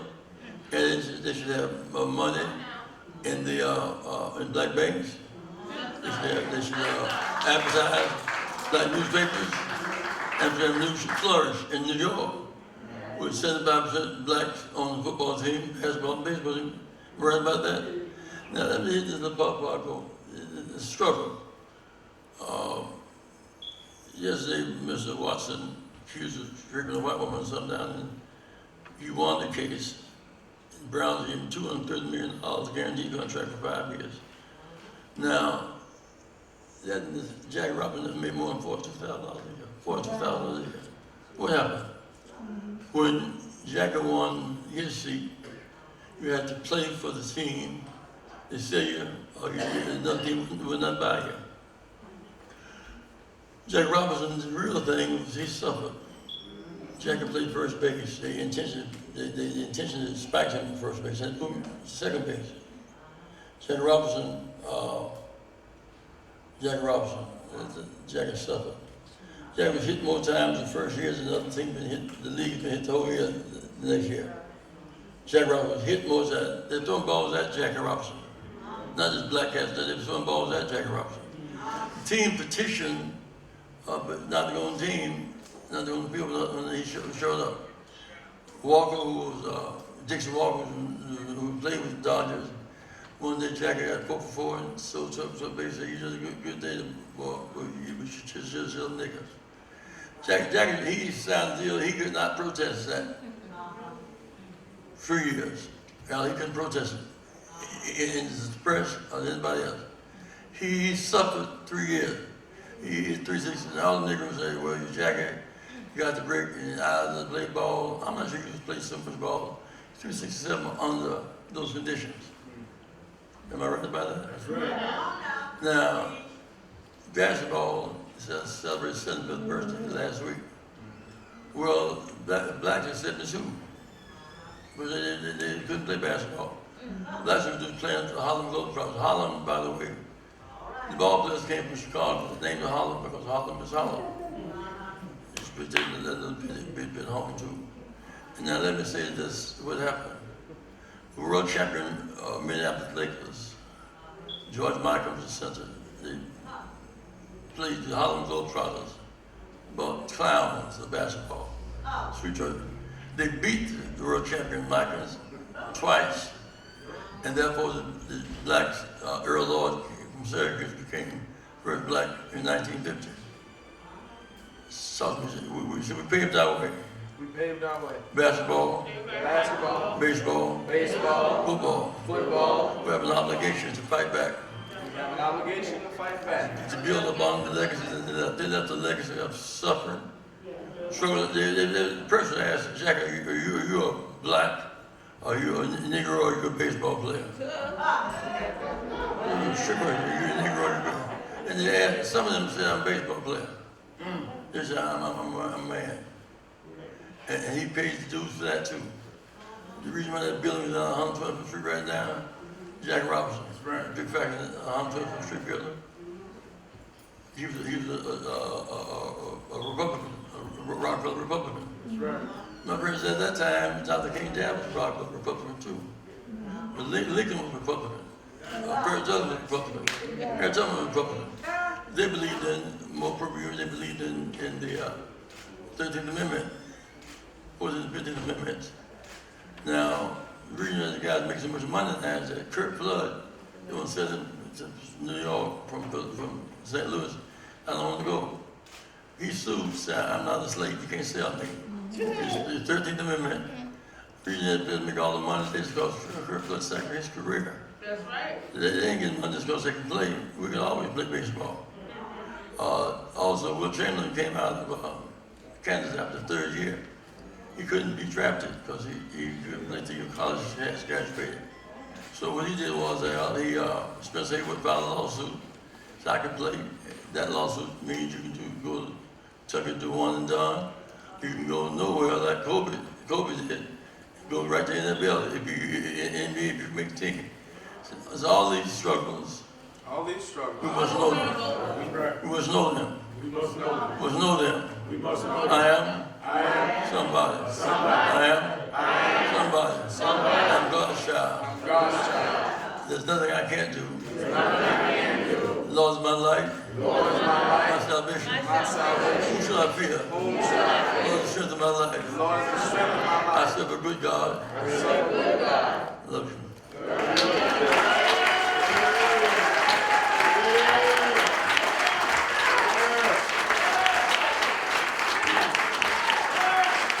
Everybody's singing. Everybody's singing. Everybody's singing.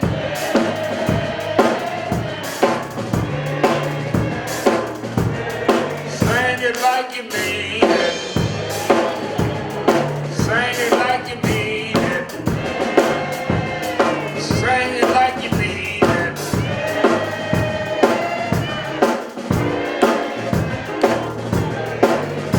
Everybody's singing. Everybody's praying. Everybody's singing.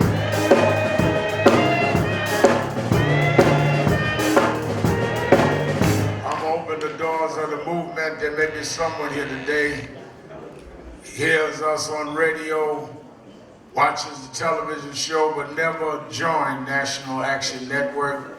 If you're here today, You can sign up right now. If you're listening on radio or watching on Impact, you can go to www.nationalactionnetwork.net, or you can call the toll-free number 1-877-626-4651.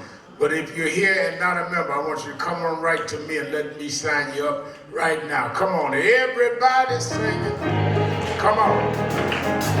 Everybody sing. Everybody singing.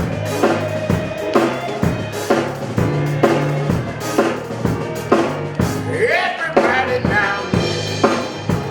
Sing it like you mean it.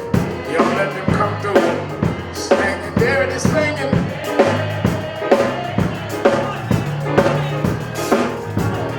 One more time, y'all. One more time, y'all. One more time, y'all.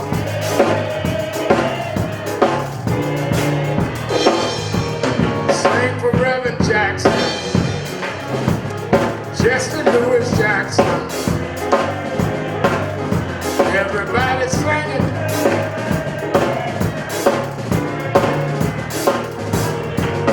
Everybody singing. Everybody sing. Everybody singing.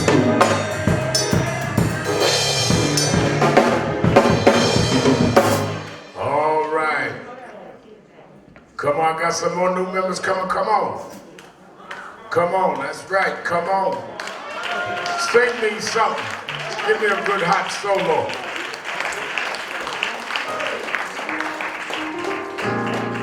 Come on.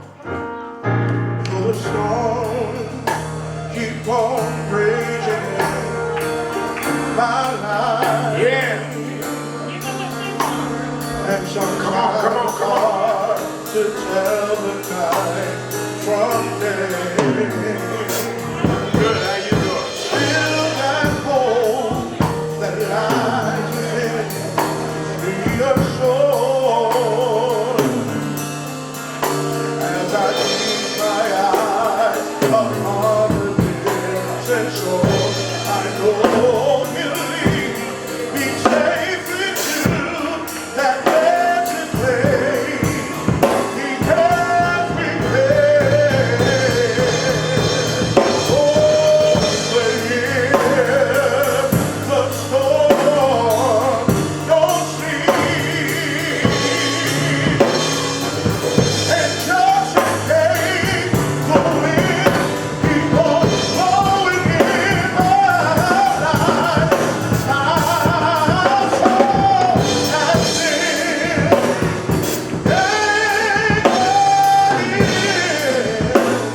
the Lord. Sister Waldron want me to sing the next verse, but I don't want to show off, so go ahead. I realize sometime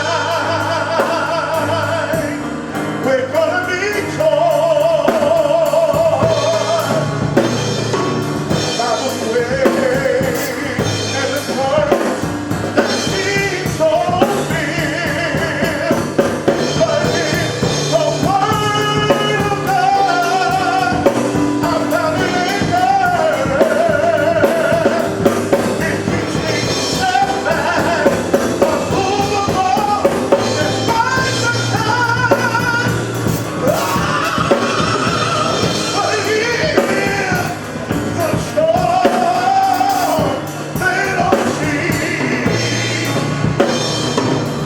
And just in case those weary winds keep on blowing in my life, my soul has been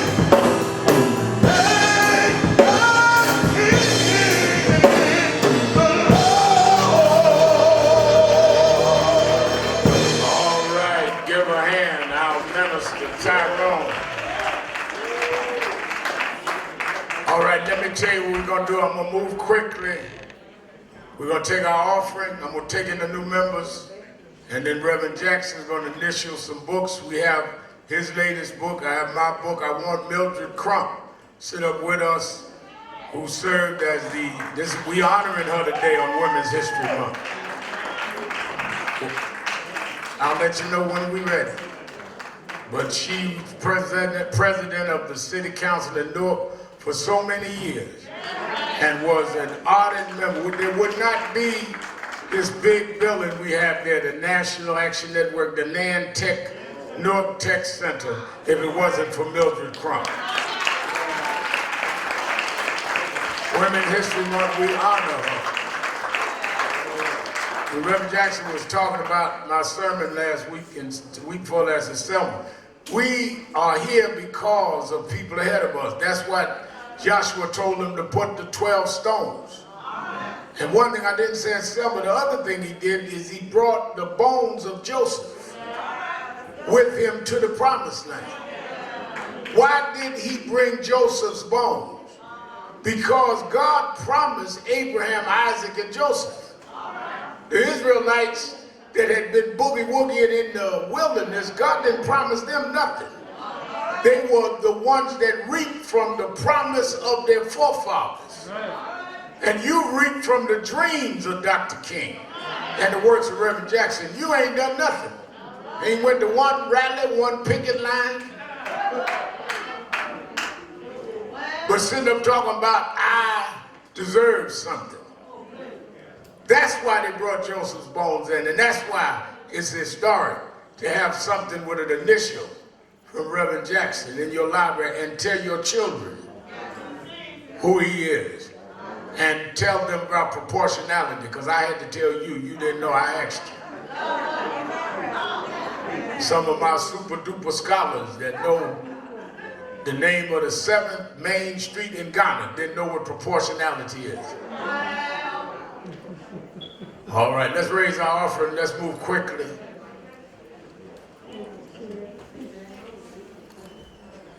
Now I got to move quickly. I got one donor. We're going to lay the table out right here after I do the offering and the members. And have Reverend Jackson come down. He only, because we're not going to tie him out, he's only going to do an initial. I'll sign yours if you get mine. For the first 100, I have a donor that's paid for them. So the first 100, I'm going to give out. After that, you're going to have to pay.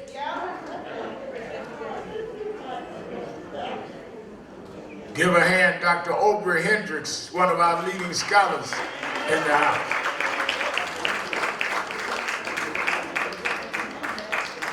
Come on up here, Aubrey. He's going to be in our convention. He's on our scholars panel. Good to see you.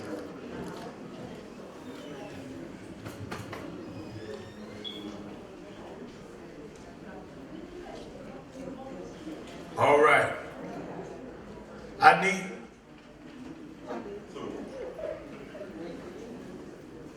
need about 10 people. They'll make it 12. Let me show off today, Reverend Jackson. Hold it, I didn't tell you what I want yet. I want about 12 people that give $100 or more to come quickly. I need 12, come on. Who? Anonymous, $100. Welcome Committee, $100. Guardians, $100. Reverend Evan Gray, $100. Rachel Nordlinger, $100. Winston Gilchrist, $100. Jump Street Community Training, $100. Women's Auxiliary, $100. Carolyn Jones, $100. Rohan Marshall, $100. Elder Humbert, one of our good members, $100. Brother Roberts, $100. Brother Sean, $100. Sam Taylor, $100. Brother Eric, $100. Brother Willie just had a birthday, didn't he? Yeah, I saw it on Instagram. $100. Come on, come on. I am too, come on. Dr. Hendricks, $100. Ali Murtasa, $100. All right. Reverend Jesse Jackson, $100. All right, give me some 50, 50, 50. I'm not talking about the rap, I'm talking about money. 50, 50. Quickly, quickly. Brother David, $50.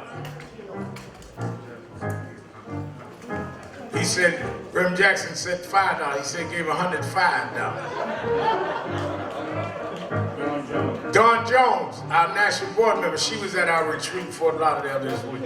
Reverend Carolyn, thank you, $100. Brother Mallory, $50.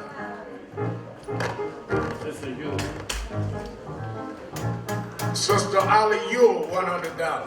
I mean $50. 20s, 20s, 20s, come on. Paul Prashad.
Let's bring in the new members and let's get ready for our books.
All right, when I call your name, raise your hand. Bernard Williams, Calvin Coleman, Ashton Wall, Lakisha Robinson, the Reverend Wendy Paul Page, T.C. Carey III, and Aquia, help me with that, Aquia Ya Ashantiwa. I got it now. We are so delighted and honored that you chose today to come and join National Action Network. That is the head of our New York City chapter there, Brother Griffin. They will give you orientation. This is a movement built on the principles of Dr. King and direct action. We want you to know that you are right now members, and we want you to be involved to the best of your ability. We want your thoughts, your ideas. We are 31 years old this March, and you have as much right and input as anybody that's been here all 31 years. And we want you to be creative and be a part. Movements about expansion, not about limitation. So we are glad you joined this morning. Turn and face the audience and welcome them. Welcome them. Welcome them to the National Action Network. All right. Thank you. Thank you. Thank you. All right. Y'all bring out the tables. Let's get ready to do the books. I'm not going to dismiss till we do the books. Come on. Let's roll. Let's roll. I don't want Reverend Jackson to have to go in the back and come back. We don't need to move him around unnecessarily. Let me tell you something. This book, Keeping Hope Alive, these are collections of his sermons and speeches that are historic. You could put in a series of books all of his sermons, but selected, and it was edited by Reverend Grace G. Sum Kim. Stand up, where'd she go? There you are. Give her a hand, Grace.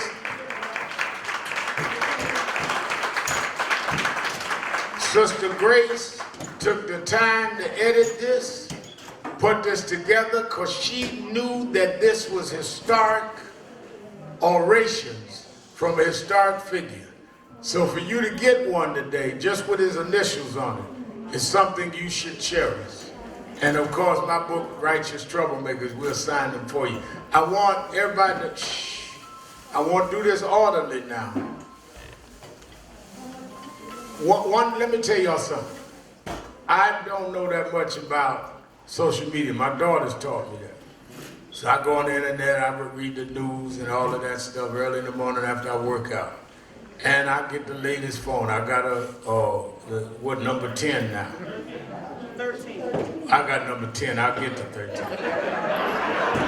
But one thing I know is when you got folks that done got old and don't know how to handle their stuff, because they don't know how to turn the ringer down on their phone in the middle of a rally.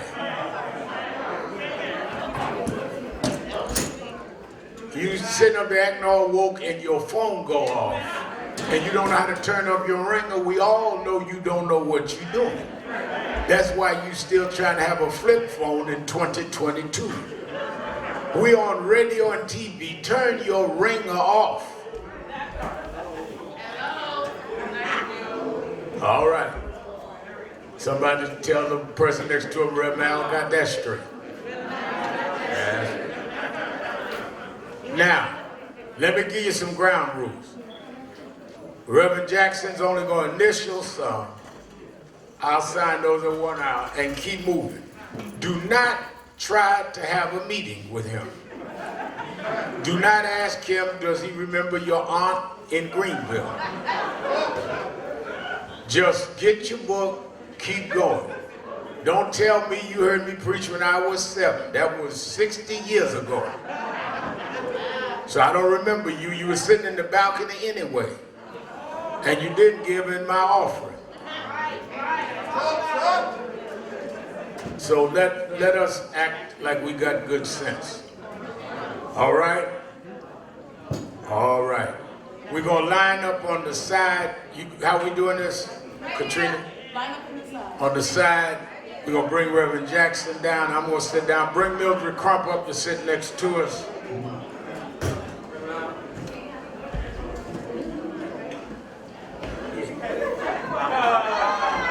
He showed me his flip phone.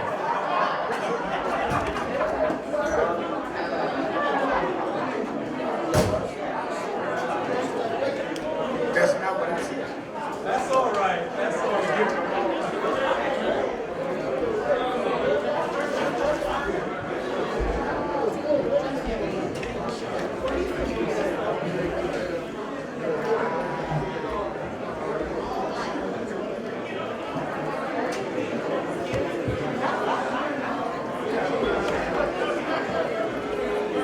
also have Grace's book. We're going to sit her there.